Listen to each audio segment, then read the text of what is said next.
All right, what's going on, everybody? Welcome to a quick YouTube live. Hopefully, I'm coming in loud and clear. I'll go ahead and double check my settings right now. I wanted to quickly talk about Uber's safety report that was just released. Some really interesting stuff in there, so we can go over that and take some questions.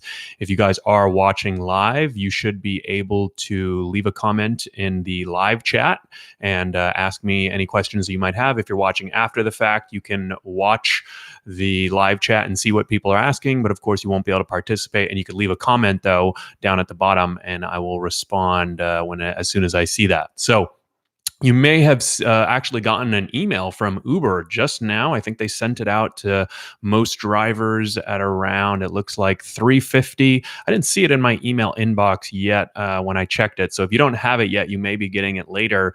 But I can kind of give you the gist of it. Basically, Uber has been working on this big safety report for a couple years now, and they just released it. And frankly, I think that the results are going to surprise and maybe even shock you. I don't think it looks that great for Uber, but I will say that I sort of commend them for being transparent and releasing this. Like, I don't think the safety report puts them in the best of light. So we'll dig into what it says and what all those issues are and kind of what's going on. So got an email that said 100% committed to your safety, and was from Uber and actually signed by the CEO, Dara Khosrowshahi. So if you want to check that out, you can. I'll leave a link. I'll leave a quick screenshot right now to sort of what the email looks like. If you guys want to check, and I'll leave that in the live chat. So if you guys are watching live right now, you can check that out. Feel free to, if you're watching. Looks like we've already got a bunch of people in here. Give this video a thumbs up. I see a few people chiming in. Kevin, you break it, I repair it. Ray's World, hey, what's going on, everyone? So we're just going to talk about this safety report.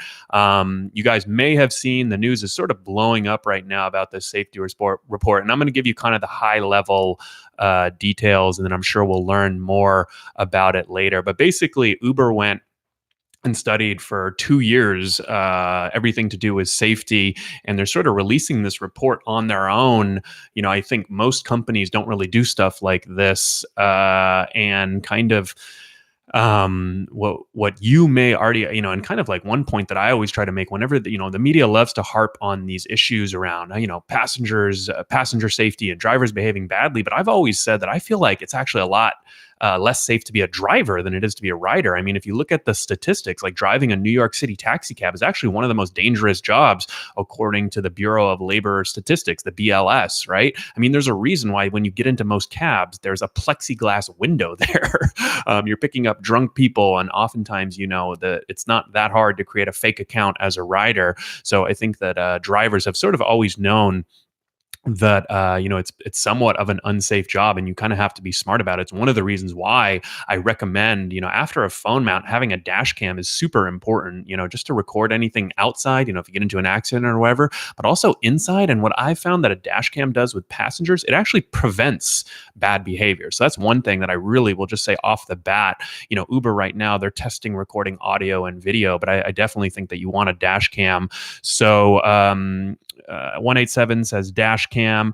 And yeah, so basically, to get into the numbers, in 2018, there were 3,000, kind of like my title says, 3,000, I guess, allegations of sexual assault. Now, what's really interesting about this number is two things, actually. So number one, 56% of those 3,000 alleged sexual assaults were reported by drivers. So it sort of goes back to what I was just saying, is that this is actually, more often than not, drivers are actually reporting that something is happening to them versus passengers, reporting their drivers, right? And I think that these numbers, so the experts sort of say that a lot of times sexual assault goes underreported. So these numbers might actually be higher. And one of the things that Uber said in this report that they released is that because they released this report, it might, not inspire, but it might encourage a lot of people to now come out and say, and basically report, allegations or report sexual assaults that happened in the past that maybe they were too scared, or, like, obviously it's a very traumatic event. So it makes sense that not everyone's going to report it. But I will say one of the things that Uber has, does make a lot easier is for passengers and drivers, frankly, to report any incidents that happen, right? As soon as you're done with a trip, it literally prompts you with that rating screen. So I think it probably is underreported, but I bet when you compare it to taxis, for example, it's probably way, I think it's probably way underreported on taxis, right? If you take a ride with a taxi driver, you literally have to like write down the name of the cab, or I don't even know how you would report it on taxis. I mean, you could like call the police and maybe try to grab their license plate, but definitely tough. Jay says, I see Jay from the rideshare guy chiming in. He says, drivers are screened, passengers are not. And I think, yeah, that's a good way to put it. So, JS, yes, the report does include a tax on drivers. And so it's 56% of those 3,000. So that's really interesting. And then the other number that I just want to highlight right off the bat is, this is kind of from Uber's email and their report. So understand, like, obviously they're trying to push forth their narrative. But I do think that there's some important stats that they did present. And so they said, well, actually, I saw two different numbers, but long story short, they said that they do 3.1 million trips per day. In the email they sent to drivers, I saw 4 million, but I believe it's 3.1 million trips a day. And so I'm going to do the math right here.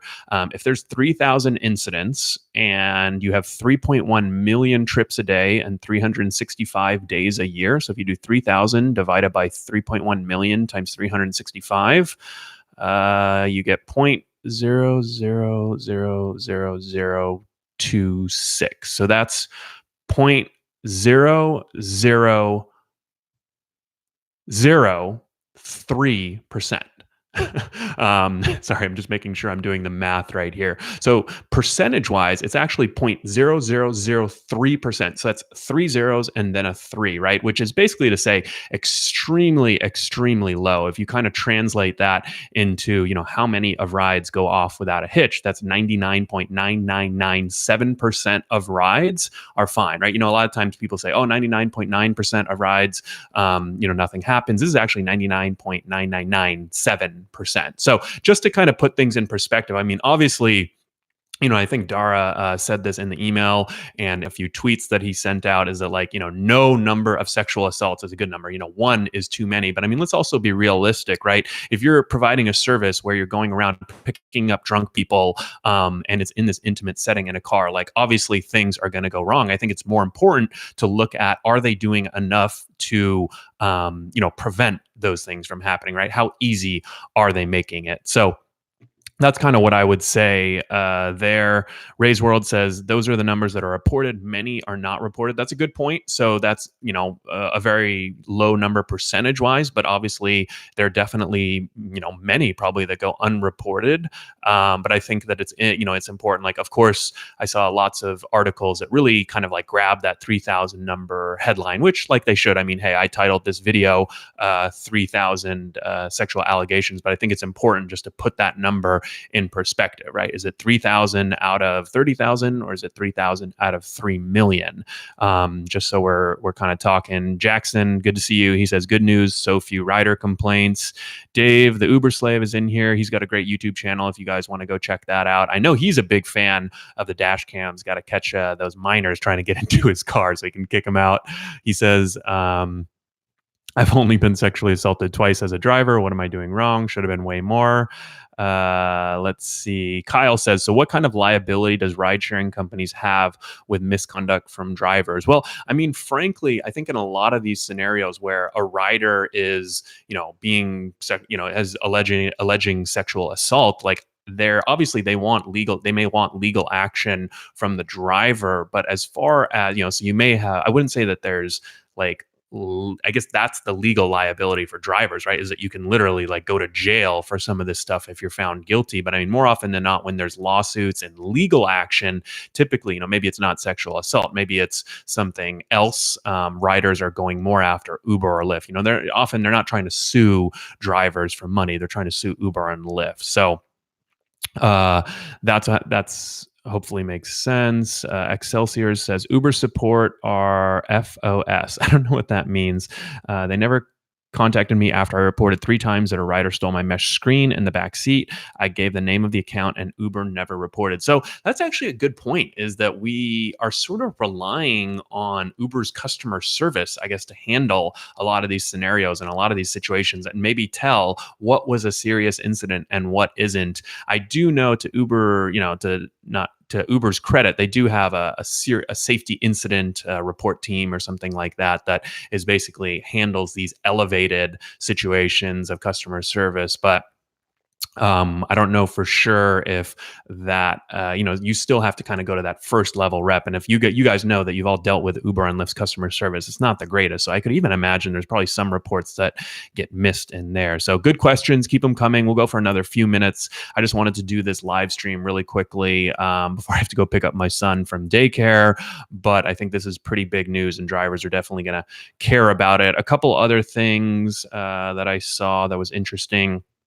They did say, because they looked at this from 2017 to 2018, so there are actually 6,000 total allegations over a 2-year period. But they did say that the rate of fatal traffic crashes actually fell by 5%, and also reports of serious sexual assault fell by 16%. And their estimates for 2019 are actually showing that there's going to be another decrease of 15 to 20%, which is basically just their way of saying that, things are getting better when it comes to safety. So I'm curious, I'm going to ask you guys now, do you think that the Uber platform is actually getting safer for drivers? I think that they've actually added a number of features for passenger safety recently. They talk about in the email, they've got the share your ride with a friend, which they always sort of had, but now they just promote it more heavily. Now after that incident in South Carolina, they prompt riders to check the license plate, and they added some 911 emergency buttons. So I do think they're adding some small stuff on the rider side, but I'm curious to know if you guys think that they're adding much on the driver's side when it comes to safety. M. Sawyer says third-party riders are still the norm. No. Jay says, did you get an email or in-app email? But I haven't checked the driver app yet. I assume it's probably in the driver app too. You Break It says Vantrue N2 Pro is the best, but pricey. Definitely agree with that one. We've got a good review of the Vantrue Pro. I'll leave a link right now too. If you guys, this is good motivation, honestly. If you guys are watching right now, definitely go out and get yourself a dash cam. I like the Vantrue N2 Pro.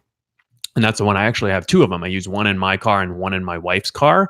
But I'll leave a link to that in the review that we did, so you guys can take a look at that. We've got almost 75 people watching live. So thank you guys all for joining. We'll answer a few more questions here before I have to run. If you haven't given this video a thumbs up, go ahead and do so now. I would definitely appreciate a thumbs up. That'll help other people see it. And make sure, if you haven't subscribed yet to the channel, definitely subscribe and turn on notifications. Tap that bell so that you'll get notified when I go live. Right now, the Vantrue Pro is $200 on Amazon with free 2-day Prime shipping, and there's a coupon for $50 off. So it's actually only $150. So that's actually a pretty good deal for the Vantrue N2 Pro on Amazon right now, probably like a nice Christmas deal. But you can definitely get cheaper ones, but I really recommend that you have a 2-way dash cam that faces outwards and inwards. And frankly, I think of a dash cam as a very cheap insurance policy. How much do you pay for car insurance every month?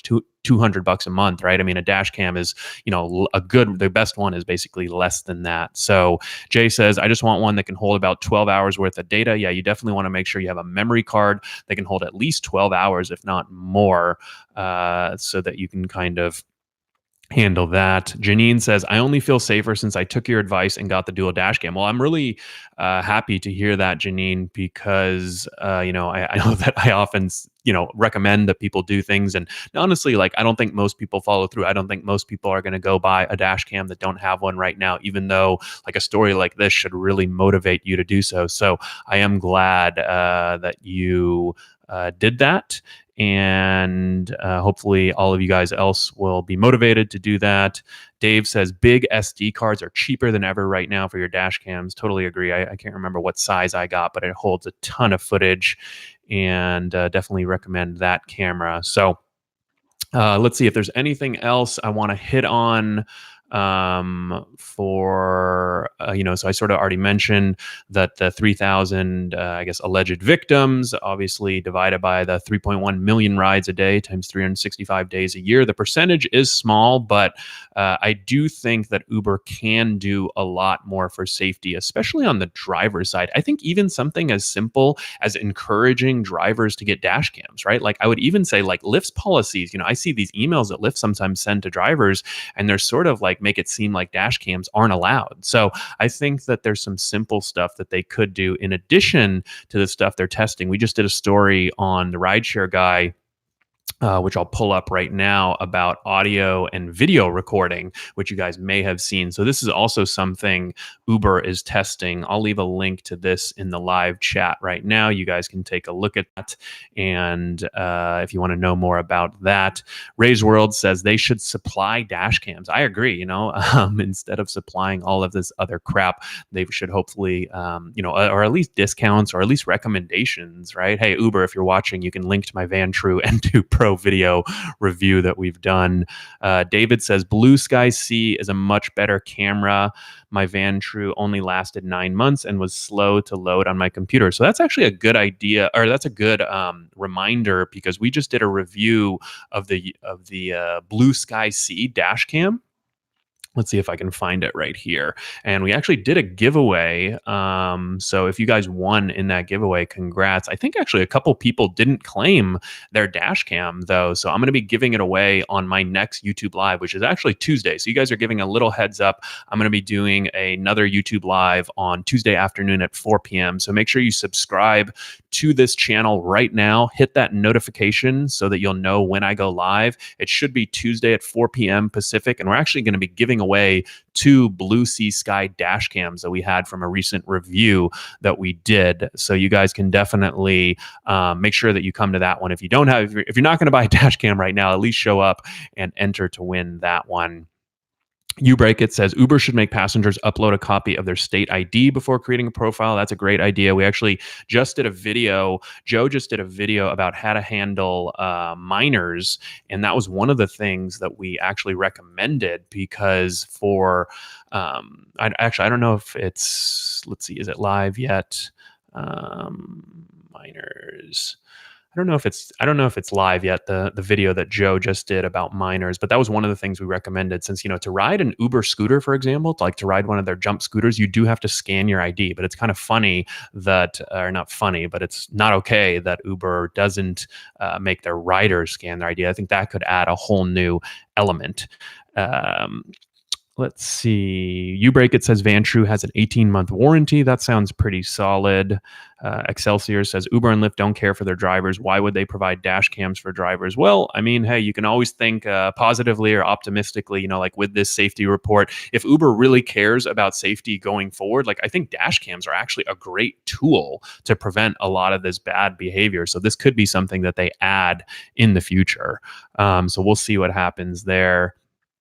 So it looks like we got Sergio joining, and he's asking about the new ping screen. Sergio, welcome to the party. And let's see. Adelaide says there's too many riders profile without picture IDs, and they do this to get a ride to other family or friends. Yeah, I totally know what you mean. I think that anyone, I'm 6'3" and 200 pounds, and I've picked up riders at the end of the night, 2, 3 a.m., sometimes behind a bar, in an alley, or on a dark street. And you look down and you see obviously a fake name, and sometimes even, a fake profile picture. And that can be pretty scary. So I would definitely love to see them do more on the safety side there for passengers and drivers. So I'm going to go ahead and wrap it up here. I just want to do a quick YouTube Live about this new Uber safety report that was just released. So if you guys didn't get it in your email, go ahead and check your email. You should have an email from Dara Khosrowshahi, the CEO of Uber, all about their new safety report. Otherwise, I'm sure we'll be doing more coverage of it here on the Rideshare Guy YouTube channel and the blog. And you can learn a little more, dig into all the statistics. But hopefully you guys all stay safe out there. Definitely, if there's one takeaway, go get that dash cam. If not, we'll be giving away 2 Blue Sea Sky dash cams on Tuesday on my normally scheduled YouTube Live at 4 p.m. All right, everyone, take care and stay safe out there.